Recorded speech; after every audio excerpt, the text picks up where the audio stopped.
Hello, in this video, I'm going to basically walk you through what inventory turnover ratio is and how we can calculate days of inventory that we keep in the system based on this inventory turnover ratio. So let's get started. Inventory turnover ratio is one of the key consideration of an operations management manager and supply chain manager. So it basically gives you a ballpark number on how fast a company can turn inventories into final sales. Remember, it is important to turn the inventories into finished goods or final sales as soon as possible, because remember that inventory is actually cash and you want to keep cash more than you want to keep inventory. So the higher the inventory turnover ratio is, the better for the company, and it means that it's a good indication that your operation is actually fast. If your inventory turnover ratio is high, it's a good indication that your operations are fast to convert your inventories into final sales or final cash amount of equivalent of your inventories. So how do we calculate it? It's very simple. So you can actually look into financial documents of a company.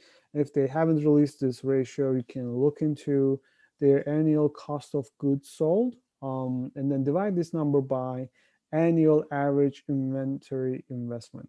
So sometimes this is also not given. Usually companies report annual cost of goods sold in their documents. Sometimes this annual average inventory investment is not given in this statement.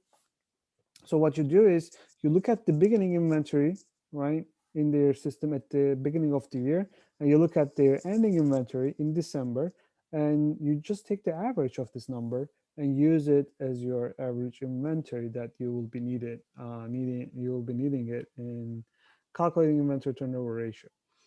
So let's study an example to see what this inventory turnover ratio means literally. All right. So in the first example, you see that we do have a motor company, motor home company, and they have annual cost of goods sold of $10 million. And the average inventory value at any point in time is given as 300K, almost 400K. And the question is calculate inventory turnover and weeks days of supply that they keep in their system. Inventory turnover ratio is very easy to calculate because we already know that their annual cost of goods sold, $10 million, and we also know that their average inventory value is this. And if you apply the formula, you see that it is 26 inventory turns in 1 year.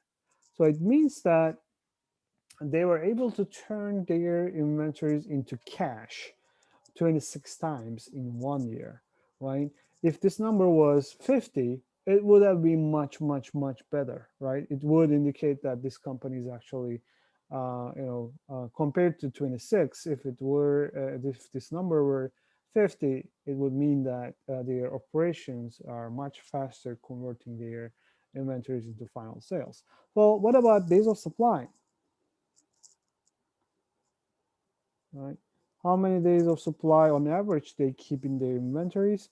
Well, it is literally 365 days, right, in 1 year, divided by inventory turnover ratio. So that will give you 14 days of supply. So on average, what you can see from this number is also the days of supply. On average, they have 14 days of inventory they keep in their system.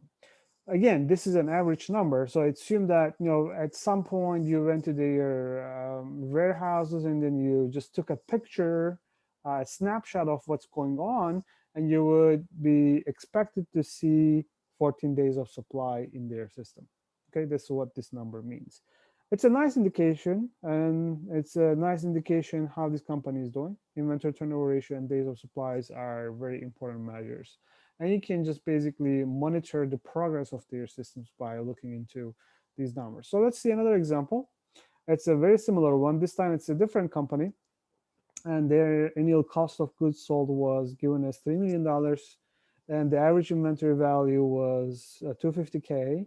And again, this question is the same: calculate inventory turnover ratio and days of supply. Turnover ratio is just annual cost of goods sold divided by average inventory value. And if you do it that way, you got 12 inventory turns in 1 year. So it's simply like 1 month of inventory they keep in their system. And if you would like to calculate the days of supply, and what you do is you divide 365 by 12. You will see that it is 30.4 days of inventory in their system. So yeah, again, assuming that the company is operating at steady state, you at some point in time you went into take a snapshot of their processes, you'll see that they do have 30 days of supply in their system. And compared to the previous company, the inventory turnover ratio is 12. Remember, the previous company's inventory turnover ratio was 26. So this company is the Coach Motor Home Company is doing a much better job turning their inventories into final sales. Of course, assuming that these two companies are in the same industry sector, right? So if the two companies are not in the same industry, then it wouldn't really make sense to compare their inventory turnover ratio. But assuming that they are in the same they are in the same sector, then we can actually compare their inventory turnover ratio. So according to these numbers, assuming that they're in the same sectors, the first company is doing much better job turning their inventories into final sales. Well, in a nutshell, what inventory turnover ratio and days of supply is.